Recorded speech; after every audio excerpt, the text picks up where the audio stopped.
입출력 방식의 역학 소프트웨어 사주판.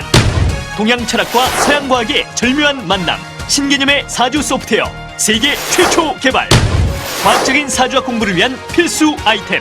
이제 사주판 하나로 누구나 사주학 달인이 될 수 있다. 우리 시대 최고의 사주 명리학자 이정호 선생과 함께 사주학 완전 정복에 도전해보자.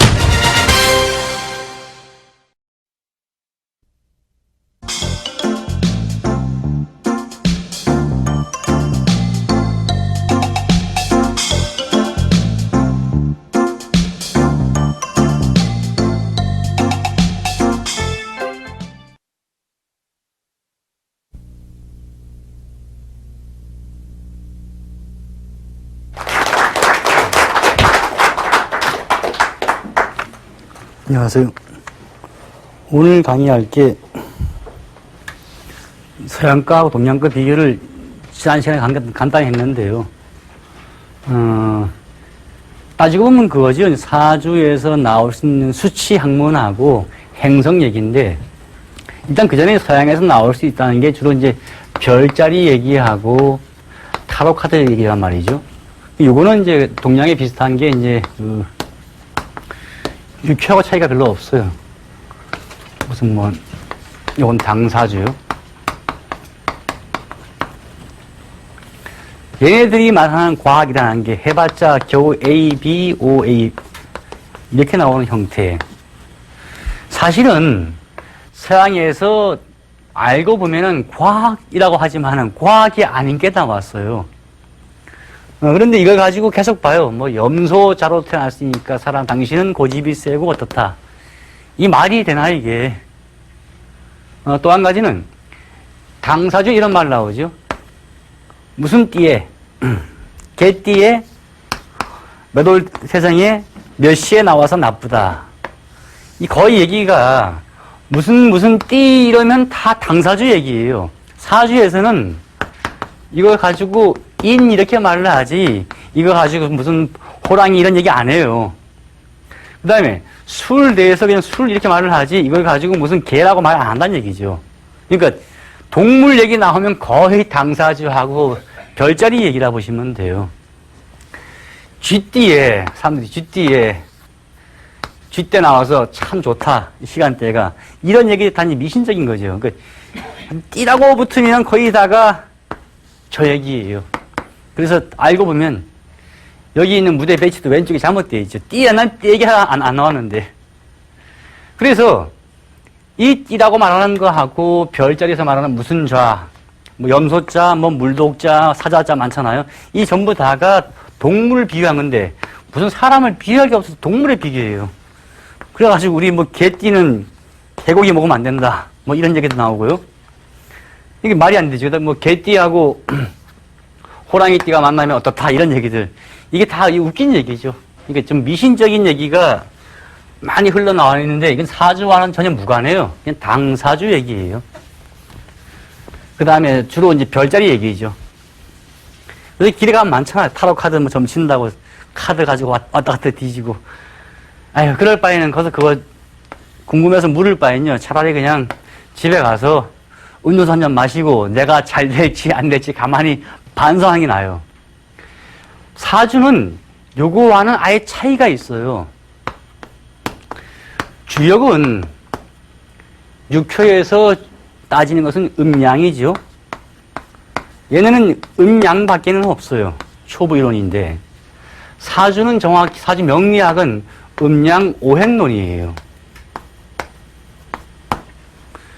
이게 어떻게 차이가 나느냐? 음양할 때는 정확히 이진수지요. 그 다음에 오행은 5개죠. 그래서 이게 오진수예요.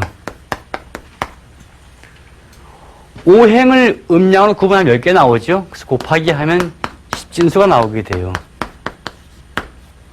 그 다음에 갑자 할 때요. 갑자 있죠. 요건 나오는데 갑축이란 것은 없어요. 왜냐하면 플러스가 배합이 되고 마이너스는 마이너스 배합되거든요. 이건 없는 거죠. 이래서 위아래 함 60개 나오게 돼요. 달이 12개, 12진수에다가 음양을 따져 합하니까 이렇게 60갑자가 나오더라. 근데 이게 어디에 있냐니까 우리한테 딱 시계에 있어요. 시계가 10초가 되면 그 다음에 11초가 돼요. 그러니까 우리 현대 과학이 만들었다는 시계가 알고 보면 1초, 2초 가다가 10초가 딱 되면 그 다음에 11초 되니까 정확히 십진수죠. 그 다음에 동양사주학은 왜 갑자기 12가 나오냐 이러는데 시계가 12개로 되어 있어요. 12시로요. 두 번째, 60갑자에 대해서 사람들이 참 이건 미신이다 하는데요. 시계가 60초가 되어 있지만 그 다음에 1분 되는 거예요, 이게. 요게 어디서 왔느냐? 지구 움직임을 보고 따진 거예요, 지구 움직임이요, 시계는. 그러니까 시계의 원리하고 이 원리는 거의 일치해요. 따지고 보면, 이 사주라는 그 나올 수 있는 개수를 가지고 이렇게 분석을 들어가다 보면은 시계와는 거의 같은 게 나오는 거죠. 이래서 24시가 지나면은 하루를 했지만 옛날에는 자시부터 해시까지 12시각이 지나면 하루다 이렇게 말을 한 거죠. 차이점은 24시로 분류하느냐 아니면 12가지로 구분하느냐 차이밖에 없는 거죠. 지금의 시계와 사주에서 이거와 차이점은 거의 없는 거예요. 그런데 이제 어디서 사람들이 막히느냐. 여기까지는 그나마 잘 이해할 수 있는데, 많이 이제 사람들이 공부를 하죠. 오행론이요. 외우세요, 그래요, 이거요.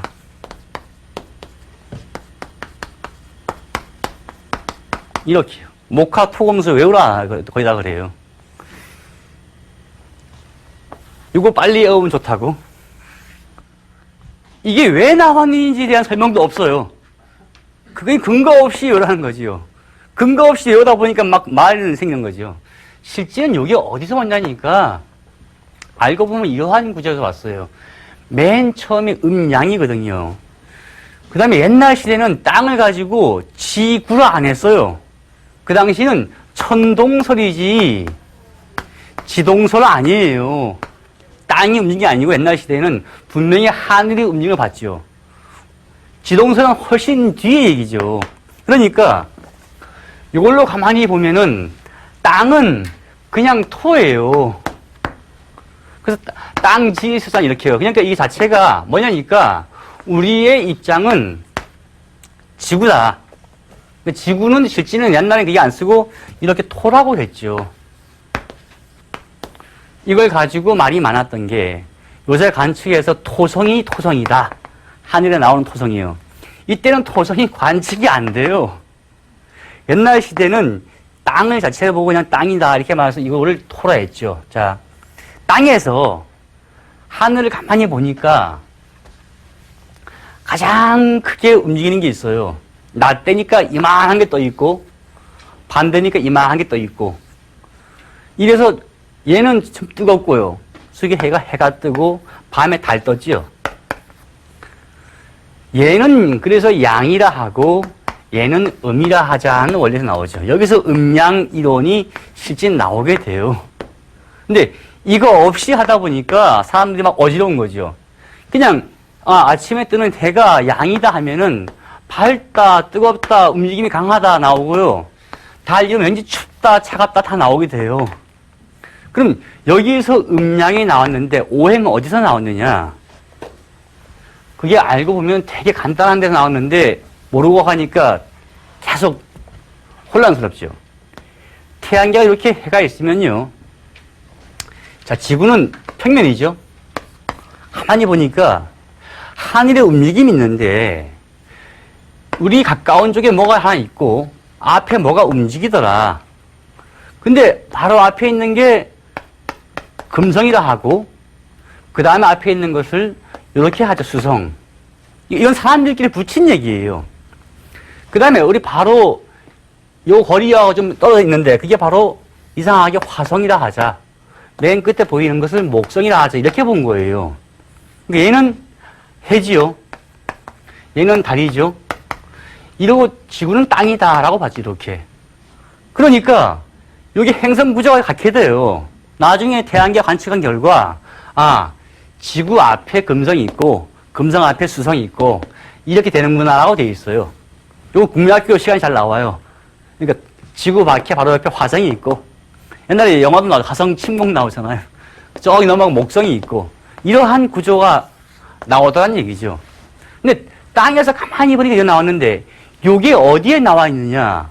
우리가 매일 보는 달력에 나와 있어요. 그래서 일요일, 월요일, 화요일, 수요일, 목요일, 금요일, 토요일, 대전 이렇게 해요.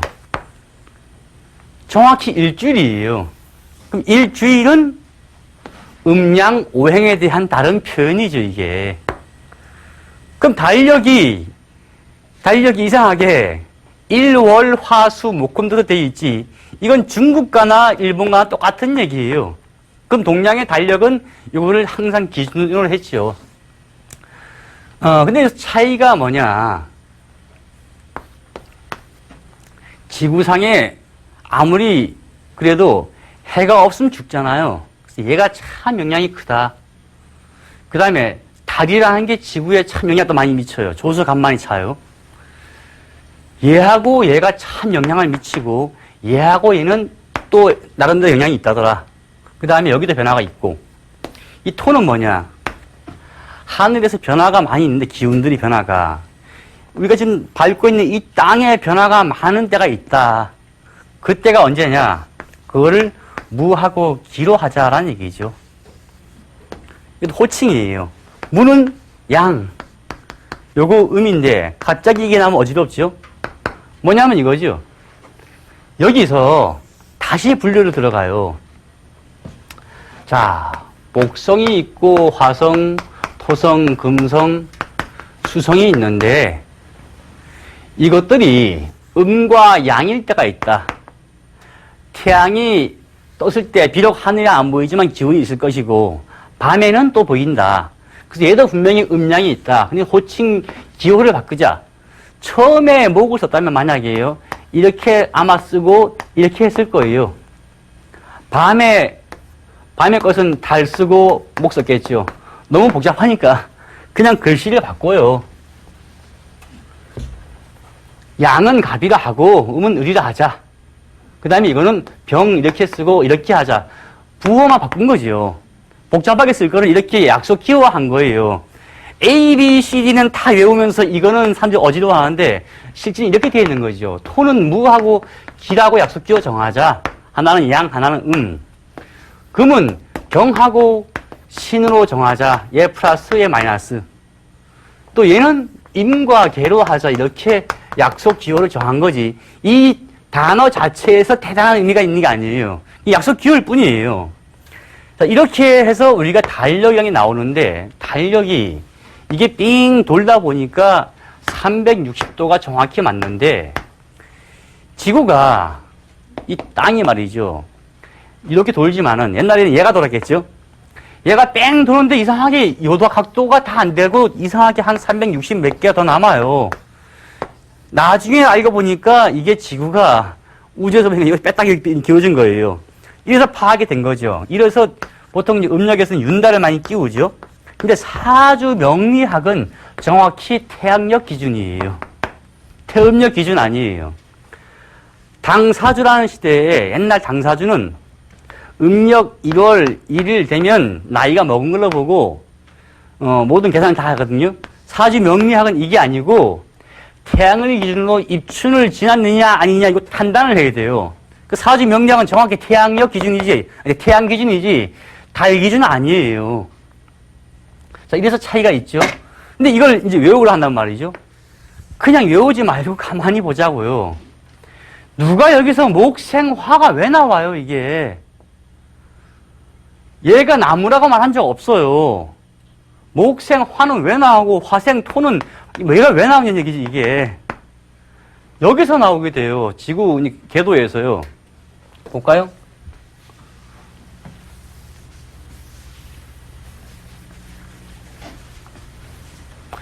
자, 지구 주위에 달이 돌고 있다. 태양을 중심에 볼 때는요. 이게 땡기는 힘이 있어요, 이렇게. 목성 다음 앞에 있는 게 화성이죠. 화성 앞에 지구, 토성이요. 요거 앞에 금성, 수성이죠. 가만히 보니까 이렇게 땡기는 힘에 대한 표현일 뿐이에요. 목성 다음에 화성 다음에 토성 다음에 금성, 수성 이렇게 되잖아요. 이게 여기서 온 도표일 뿐이에요. 이걸 모르고 그냥 자, 나무가 불을 만들죠. 외우세요. 또 불이 타면 땅이 생깁니다. 이거 외우세요.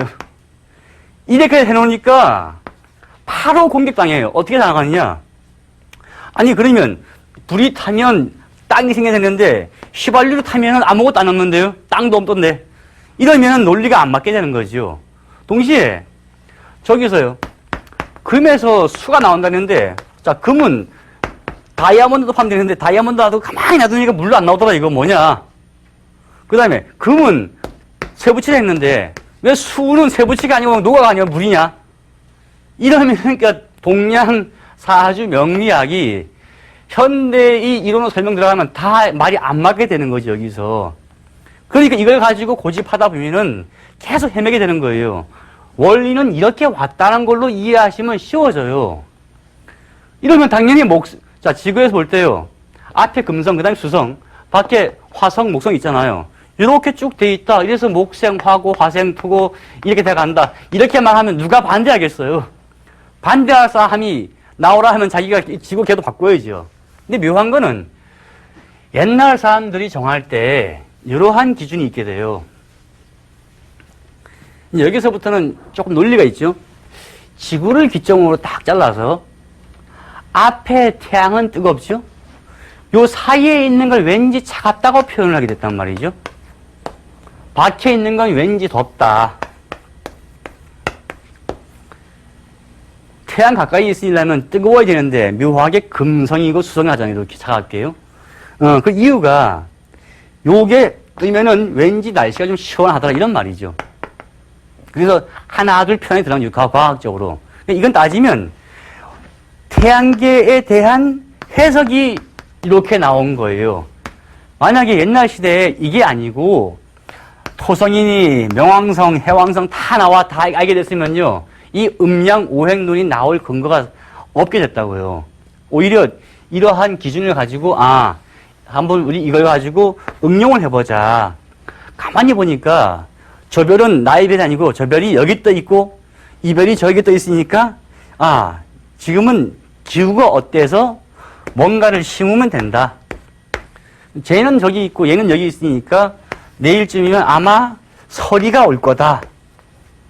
이러한 어떤 통계를 잡아가지고 그래서 이제 어떤 관측 학문으로서 나온 게 이거죠. 원래는 이거 가지고 사람한테 적용한 거 아직 없단 말이죠. 자, 그래서 이제 이러한 목생화 이런 구조 나오는데 그럼 여기서 다시 사람들이 이제 어려워하는 게 생기게 돼요. 뭐가 어렵냐? 이 구조는 이렇게 왔다고요. 수성, 금성, 지구, 화성, 목성. 하여튼 이러한 구조로 왔다고, 이거 자체는. 그래 놓고 이렇게 말을 해요. 바로 앞에 것은 생해주는데 두 번째 앞에 것은 극한다라고 말을 해요. 그러니까 얘가 얘의 힘을 보태는 주는데 두 번째 앞에 것은 극한다라고 표현을 하죠. 그래서 목은 토를 극한다라고 했는데 실제 맞느냐? 안 맞아요. 이게 오행론에 있어서의 혼란수지요. 자, 목을 달리 표현하면 갑과 을이 나오거든요. 토는 무와 기가 나오게 돼요. 자, 그러면 목국 토면은 얘네가 얘네를 극해야 되는데 극하느냐? 반밖에 못해요. 갑은 무를 분명히 극하지요. 근데 갑하고 기는 나중에 공부하지만 합해요. 그러니까 얘는 얘를 극하지 않는단 말이죠. 또 을목은 약해가지고 무토를 극할 수가 없어요. 얘는 또 안 되지요. 얘가 겨우 을목이 겨우 기토 하나 극해요. 그래봤자 반반 아닙니까? 또 하나가 건너 띄워보자고요. 화가 토를 생한다. 좋다. 화가 토를 생한다. 근데 두 번째 앞에 건 극한다. 이것도 금은 반대로 극한다라고 했다 치자고요. 그럼 화는 병과 정이 있고 금은 병과 신이 있는데 또 병신이 합하거든요. 이러면은 얘는 얘하고 그게 안 돼요. 또 얘는 얘를 극하기 좀 힘들어요. 그럼 얘가 겨우 얘 하나, 얘가 얘 하나 말이죠. 해봤자 50%. 이래서 생은 그나마 이해하는데 그게 이해 안 가죠. 이걸 가지고 그냥 이해하다 보면 이렇게 되는 거죠. 을목이 병화를 극하고, 생하고, 얘는 목이고 얘는 화이기 때문에 결코 안 그래요. 을목은 병화를 생하기가 힘들어요. 간목이나 생하지. 이런 식으로 오행론이 많이 깨지게 되는 거죠. 그래서 이거를, 이 도표를 가지고 사주학을 이제 이해할 수 있겠다라고 생각하는 순간 판단 미스예요. 사주에서 요만큼 알고 뒷얘기는 다 빠진 얘기 되는 거죠. 그런데 이제 저 도표 가지고 이제 많이 외워요. 목생화하고 화생토하고 계속 외우세요 하거든요. 딱 숫자를 내야 된다고? 언제 써먹냐? 딱 한 군데 써먹어요. 통변할 때 이 도표를 가지고 응용을 하면서 써먹게 되지 그 이외에는 별로 안 써먹게 돼요. 근데 계속 이걸 하다 보니까 남의 사주를 다 적어놓고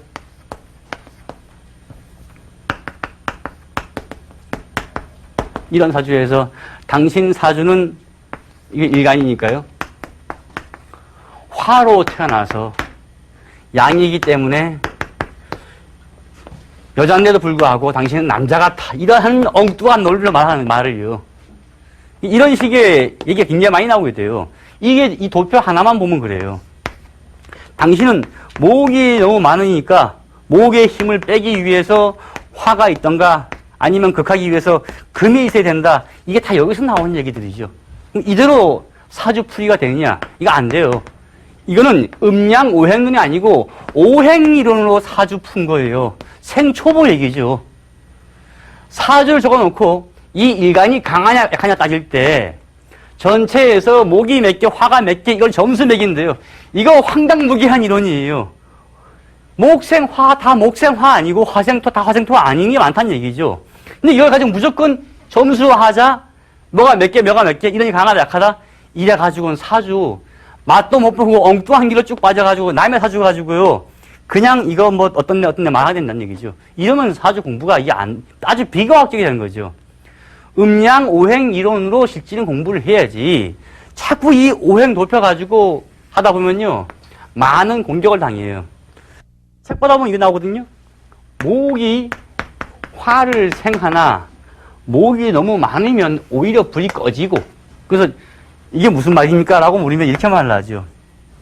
불씨 겨우 있는데 장작을 막 쌓아놓으면 죽는다고. 그게 자연 현상에 대한 얘기를 너무 이제 바로 넘어온 거죠. 뭐냐면 태양계를 가지고 있는 구조를 우리가 지구상에 있는 언어로 풀이를 하는데 이 풀이를 하다 보니까 차용하게 되죠. 근데 그 차용을 했는데 그 차용이 잘못된 게 많다라는 얘기예요. 그러니까 아직은 이때까지는 사람한테 적용하면 안 돼요. 음양 오행론은 정확히 태양계에 대한 얘기일 뿐이에요. 그럼 이걸 그대로 받아들인 상태에서 이제 고쳐 나가봐야죠. 그런데 바로 그거 나오고 이거 외우세요 하거든요. 그러니까 다 외웠는데요. 공부 딱 하니까 갑자기 자 보세요. 갑기 합토지요. 이러면 저건 또 뭔 얘기야. 의경합금이죠. 이러면 아 이거 머리 하거든요. 아니 분명히 뭐 그 길에 했는데 왜 이게 답이야. 이 여기서 나오는 얘기죠. 그래서 이제 그 사주 공부를요. 제대로 이해하려면 음양 오행론으로 봐야지 절대 오행의 숫자 가지고 판단하는 것은 안 돼요. 그 오행 숫자 가지고 판단하는 게 거의 생초보들보다도 더 안 되는 얘기인데 사주 접근 방식이 잘못된 거죠. 근데 한국에는 이제 아직도 그런 식으로 책으로 되어 있는 게 너무 많고 또 그런 식으로 많이 공부를 해요. 근데 좀 유치한 거지만 악화가 양화 구축하듯이 그게 다라 그러면은 저희가 같이 공부하는 사람들은 그래 당신들이 다 맞아 하고 조용히 물러나게 되는 이유가 저 말고도 공부하는 사람들이 또 있어요. 전부 다가 자기 스스로 나 사주 공부했다라고 밖에서 얘기를 못 하게 돼요. 왜냐, 이게 창피해서 말을 못해요. 왜냐? 음양 오행 이론으로 돼 있는 체계가 별로 없거든요. 요거를 달리 표현하면은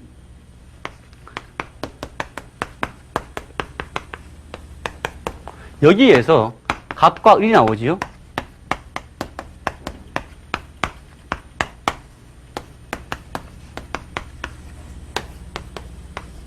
자, 이렇게 연결되어 있는데 음양 오행의 다른 표현이 갑부터 개까지예요. 그러면 갑을 병정 이렇게 쭉 나온 것이 개까지가 음양 오행의 표현이죠. 그럼 어떻게 되느냐? 사주를 가지고 목화, 토금수 5가지로 푸는 게 맞겠어요? 아니면 10가지로 푸는 게 맞겠어요? 구조가 아예 다르죠. 그런데 계속 이걸 공부시켜요.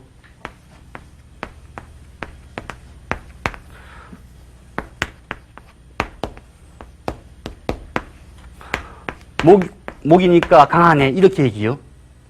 이거 아니란 얘기예요. 무조건 이렇게만 했다가는 사주의 맛도 못 보고 그냥 끝나버리는 식이에요. 목은 목인데 간목인지 을목인지 판단은 정확히 해야 되고요. 금은 금인데 경금인지 신금인지 판단도 안 하고 봤다가는 그냥 남의 사주를 엉뚱한 공부시키면 되는 거죠. 자, 이것이 맞을 때 이론은요, 한 가지에서 맞게 돼요. 뭐냐? 양끼리는 맞고 음끼리는 맞지요. 제 얘기는 여기에 목에 갑이 있고 화에 병 하나만 있고 토에 무만 있고 금에 경금만 있고 수에 임수만 있다면 맞아요. 이 구조가. 또 음이면 음끼리는 맞아요. 분명히 도표가 양과 양끼리 맞고 음과 음끼리 맞게 되는 거지 다를 대표하는 것은 아니란 얘기죠. 그러니까 이걸 제대로 알아야지면 되는데 책에 이게 음양으로 달리 되어 있다라고 된 게 없기 때문에 공부하시는 분들이 이거 머리야 하는 거예요. 자, 이렇게 보고 나면 되게 쉬워져요. 간목은 병화를 생하죠. 병화는 무토를 생하고 무토는 경금을 생하고 경금은 임수를 생한다. 다시 임수는 목을 생한다. 이렇게 봐야지만 맞는 얘기죠, 이게. 이게 잘못 보면은 혼란스럽게 돼요. 이렇게 이해하고 두 번째, 을목이 있고 정화가 있고 기가 있고 신이 있고 개가 있다. 이렇게 생한다. 이해는 가요. 두 번째는 음과 음이 맞고 양과 양이 맞았지요. 여기에 양이 있다면 간목은 정화를 더 많이 생해줘요. 그 다음에 여기에 정화가 병이 있다면 병화는 기토를 훨씬 더 많이 생해주죠. 마찬가지예요. 무토가 있으면 더 많이 생겨주고요. 경금도 신금을 훨씬 더 많이 생겨줘요. 임수도 마찬가지고. 그럼 양이 음을 훨씬 더 도와주는 거죠. 음은 음끼리만 도와줄 수 있고 양은 음이 양을 도와주는 것은 많지 않아요. 음이 언제 양을 도와줄 수 있냐? 너무 뜨거울 때 신금하고 개수나마 큰 도움이 되지 나머지는 큰 도움이 안 된다는 얘기죠. 이래서 음양 오행 이론을 자꾸 목생화 화생토 외웠다가는 머리 아프게 혼란스럽게 빠진다는 얘기죠. 그래서 제가 이제 이 얘기 때문에 하도 이제 그 말을 많이 싸우게 됐는데 요새는 말하기 싫어서 귀찮아서 말 안 하거든요. 누가 이제 그런 말을 하더라고요. 사주를 어디서 공부하시는 분이 자기는 무토가 준데 이거를 개수가 있어서 참 좋대요. 그러니까 그래요? 별 얘기 안 했어요. 무게 합얘기를 예분이 모르니까 얘기할 수가 없는 얘기죠. 동시에 자기 사주는 신금인데 병화가 필요하대요. 그래요? 그래서 옆에서 병화가 있어서 잘 됐대요. 너무 추워서 이게 필요하대요. 근데 병하고 신이 합해서 수가 돼버리는데 어쩌란 말이에요. 이런 식으로 사주를 이제 잘못 배우다 보니까 음양 5행까지 안 가고 거의 5행 공부를 하게 돼요. 그럼 어떻게 공부하게 되느냐?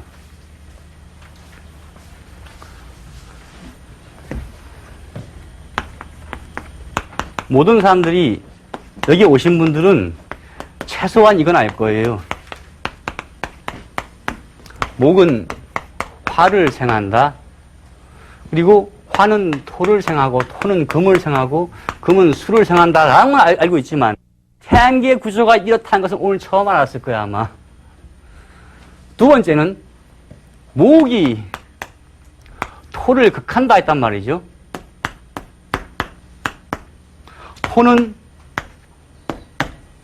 수를 극하고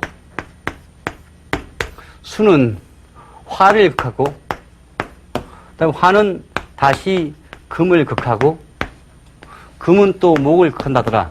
이렇게만 돼 있거든요. 이렇게 해가지고 자 이거 외웠습니까? 그럼 사주를 풉시다 라고 들어가게 돼요.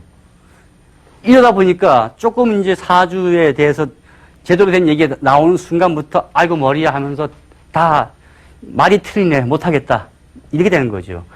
만약에 금은 경과 신인데 지금까지 배운 논리로 경금은 단단한 쇠붙이나 큰 바위다라고 사람들이 말을 했지요. 이게 말이 좀 안 되는 게요. 신금은 연약한 보석이다라고 말했어요. 아니면 연철. 연철이 맞도 불이쯤 되겠죠. 이건 강철. 큰 바위. 아까 제가 말씀드린 대로 서양 논리와 같이 수는 어디에 포함됩니까?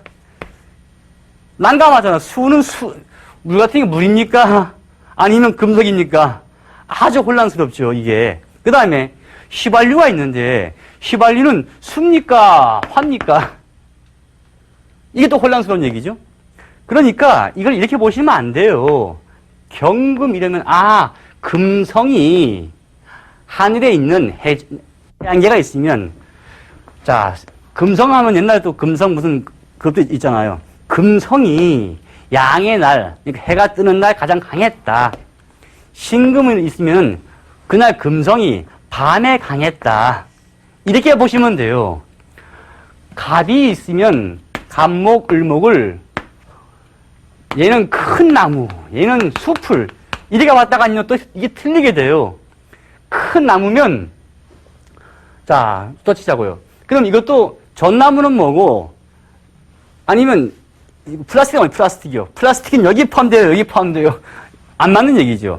그냥 갑목은 목성인데 태양이 뜨는 낮에 가장 강했다. 을목은 역시 얘가 목성인데 밤에 얘가 기운이 그날 나머지 별들보다 가장 강했다. 이렇게 보시면 돼요. 그래서 갑목 낮에 강한 날, 을목 목성이 밤에 강한 날 이렇게 해서 구분해서 봐야지 무조건 이걸 가지고 갑목은 큰 나무니 어떻고 하면요 논리가 다 가다 보면 힘들게 돼요. 병화는 큰 불이니 불은 무슨 불이에요. 이게 그냥 하늘에 있는 화성이에요. 병화하고 정화하고 똑같이 화성이에요. 하나는 양이 강한 거 하나는 음이 강하고 이 차이란 말이죠. 그 다음에 임하고 개가 있는데 임수가 무슨 큰 강물요? 개수는 하늘에서 내리는 비? 아이고, 임수는 그냥 수성이에요. 개수도 수성인데 양이 강한 날, 음이 강한 날 이렇게 표현한 거라니까요. 자꾸 이거 가지고 무슨 뭐 큰 물, 어떤 물, 작은 물 따지다 보면 힘들어져요. 정화는 모닥불이니 어떻다? 이게 모닥불인지 아니면 저기 그 용광로 같이 큰 저 포항 가면 제철 많잖아요. 거기 큰 용광로 불인지 알 게 뭡니까? 저 병화가 태양불이래요. 태양불이 아무리 뜨거워봤자 용광로 앞에 있으면 한판 죽어요, 그거. 그러니까 비교를 하다 보면 말이 안 맞는 얘기죠. 제발 이해하실 때 이거를 이게 행성에 대한 표시구나. 이렇게 이해하시고 들어가야 되는 거지. 행성에 대한 구조 없이 무조건 책에 써 있는 대로 정화는 모닥불이니 어떻다. 병화는 태양불이 어떻다. 이렇게 하다 보면요. 끝없이 흘러가게 돼요. 그러면 사주에 대한 이해를 못하고 자, 사주가 있는데 나는 병화야, 나는 태양이야. 태양이니까 뭐가 필요해? 이렇게만 한다는 얘기죠. 이러면 사주 공부가 안 되고 계속 그냥 어디 비법 없을까 하고 막 헤매게 되는 거죠. 저것이 언제부터 이제 드디어 우리한테 쓰여 있는가? 그건 이때부터 쓰이게 된 거예요. 자, 보자고요. 태양이 있고 다 좋은데 갑부터 개까지를 쭉 잡아서 하늘에 있는 행성 표시를 했죠. 음양으로요. 우리가 쓸 수 있는 이 단어들이 실제는 그냥 간단한 행성 표시였다. 이러면 되게 과학적이에요. 천문학적이고 갑과 을은 실제 목성에 대한 음양의 표시다. 낮과 밤 표시. 병정은 하늘에 있는 목성 옆에 있는 화성인데 거기에 대한 음양의 표시다. 낮밤. 무기는 우리가 지금 밟고 있는 땅이다. 경신은 금성인데 얘도 음양이다. 얘는 수성. 이렇게 보고 나면요. 이제 원리가 좀 쉬워져요. 아, 하늘의 행성이 이렇게 떴을 때는 이렇게 표시했구나 라고 이해해야죠. 여기까지는 역시 자연과학이에요. 근데 이 자연과학에서 사람한테 쓰기 위한 방법으로 이제 말을 차용하게 되는 거죠. 이때부터. 어떻게 차용을 하느냐. 옛날 시대는 이게 이제 거의 그 자그마치 한 천년부터 해서 흘러내려와서 한 800년쯤에 한 완성됐는데 하다 보니까 어떻게 되냐니까 그 당시엔 차가 없어요. 그 다음에 플라스틱도 없어요. 단지 지구상의 어떠한 형상물로 비유하게 되는 거죠. 땅에 있으면서 하늘에 비추는 거 가지고요. 산수화가 나오게 돼요. 이 목을 나무로 생각하자. 왠지 모르지만 이 목성이 강한 날은 나무가 잘 자라고 풀이 잘 힘이 있더라. 그 다음에 어떤 날 되면 왠지 덥더라. 그 다음에 어떤 날 되면 땅에 막 지진이 변화 생기든가 땅에 뭔가 안 좋은 일이 막 생겨 지던기가 막 올라오든가. 그 다음에 이런 날 되니까 왠지 모르지만 바위가 막 갈라지기도 하고 뭔가 새로운 변화 생기더라. 이렇게 해서 쭉 추론을 하게 돼요. 동양화 그림 보면 재밌어요. 항상 나무가 이렇게 있어, 나무가. 큰 나무요. 이건 요새 뭐 그 외국 사람도 막 그림 그리잖아요. 이게 유화 그리듯이. 그 밑에 꼭 수풀이 이렇게 있고요. 그러니까 간목, 을목 나왔죠. 그리고 하늘에 꼭 저 구석에 어디 태양이 떠 있어요.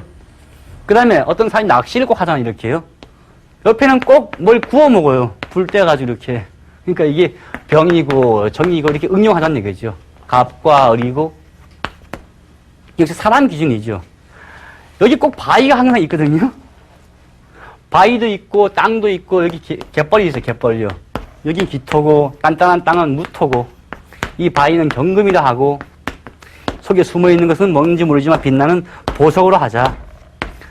흘러가는 큰 강은 임이라 하고 낚시할 때 꼭 삿갓 쓰고 이제 폼나게 비 내리는 거 막아주자. 이건 개수다 하자. 이렇게 어떤 그 당시에 살고 있는 형태를 가지고 이걸 비유법을 설명하게 돼. 비유법. 그러니까 비유법이 현재뿐이죠. 여기까지도 역시 자연 현상에 대한 설명을 하게 돼요. 간목이 남에게 나서기를 좋아한다 이런 말 절대 아니었단 말이죠. 여기까지는 분명히 이 행성을 가지고 지구에서 있는 눈에 보이는 이 현상들하고 비유하면서 하나 둘 맞춰가요.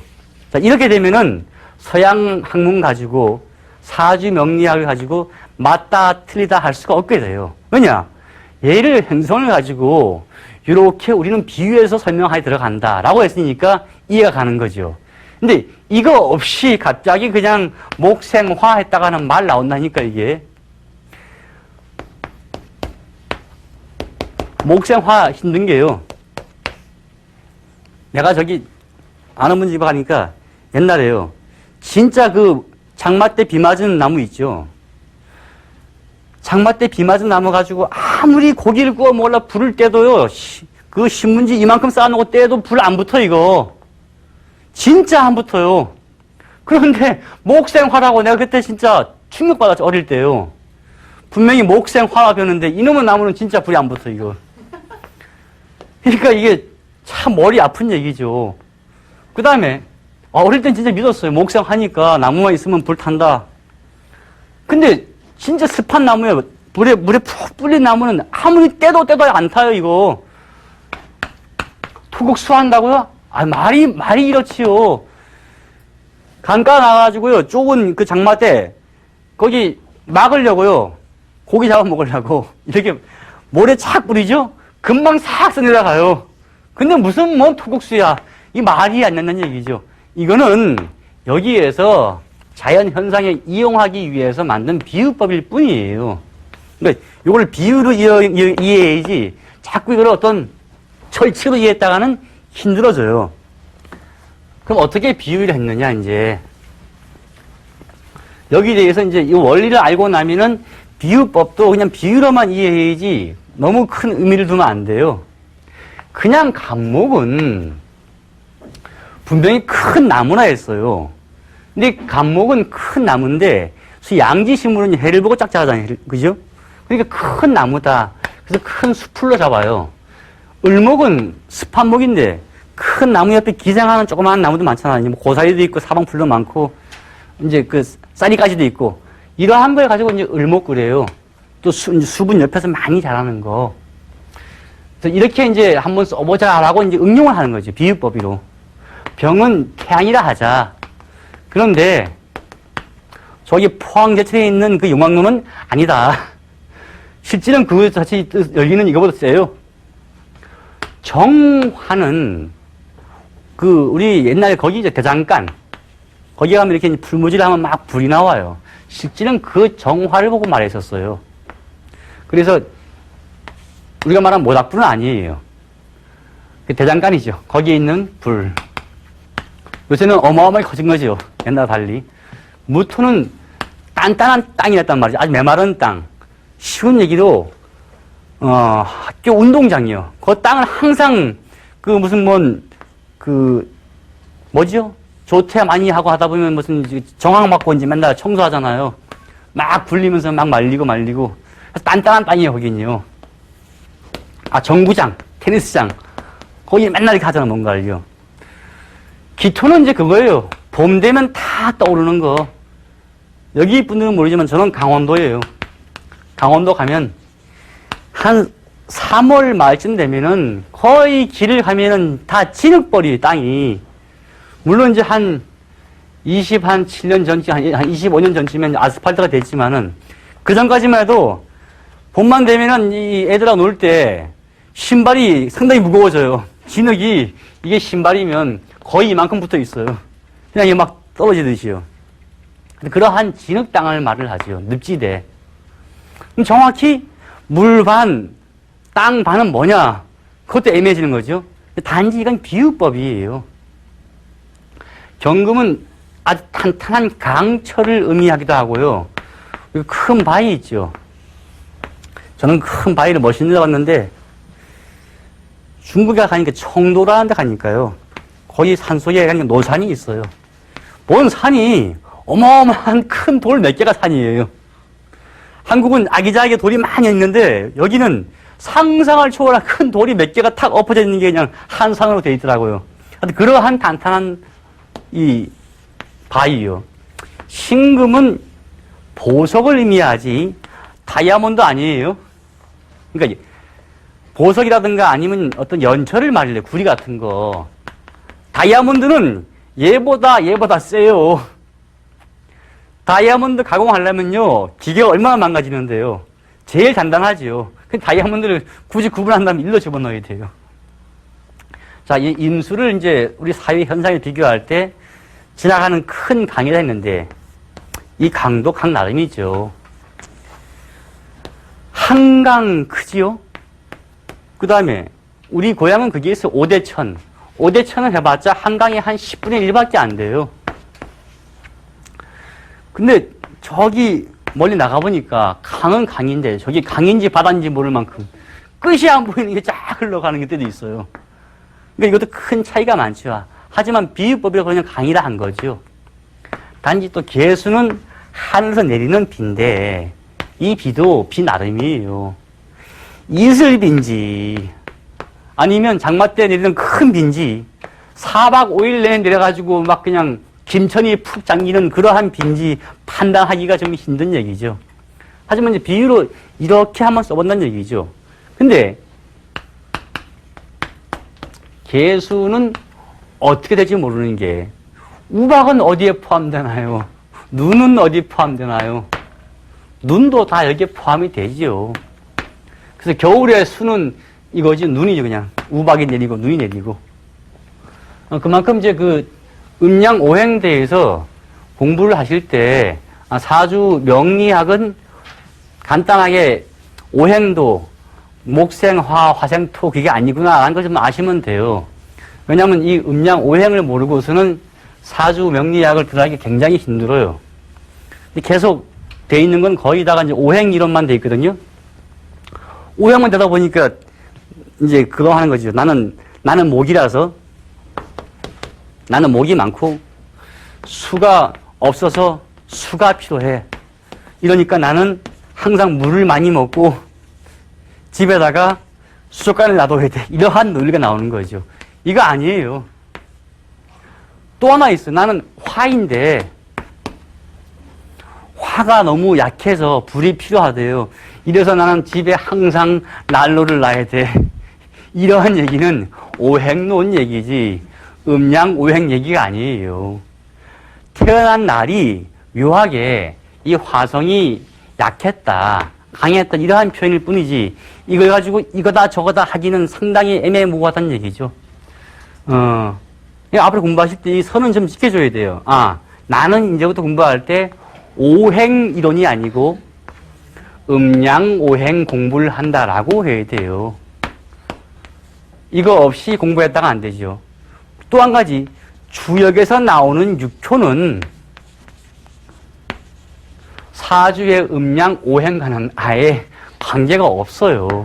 이걸 가지고 유래가 여기로 왔다니 저리 왔다니 말 많아봤자 머리 아픈 얘기죠. 또 음양 오행을 모르고서 남의 사주를 봐준다. 배꼽 잡을 얘기죠. 오행만 가지고 봐준다? 이거요. 오행만 가지고 남 봐줄 거면요. 저한테 딱 와서 5시간만 다 공부하면요. 오행을 다 봐줄 수 있어요. 근데 이런 거 하려면 아예 하지 말란 얘기죠. 제가 오늘 강의는 이만 마치겠습니다. 감사합니다.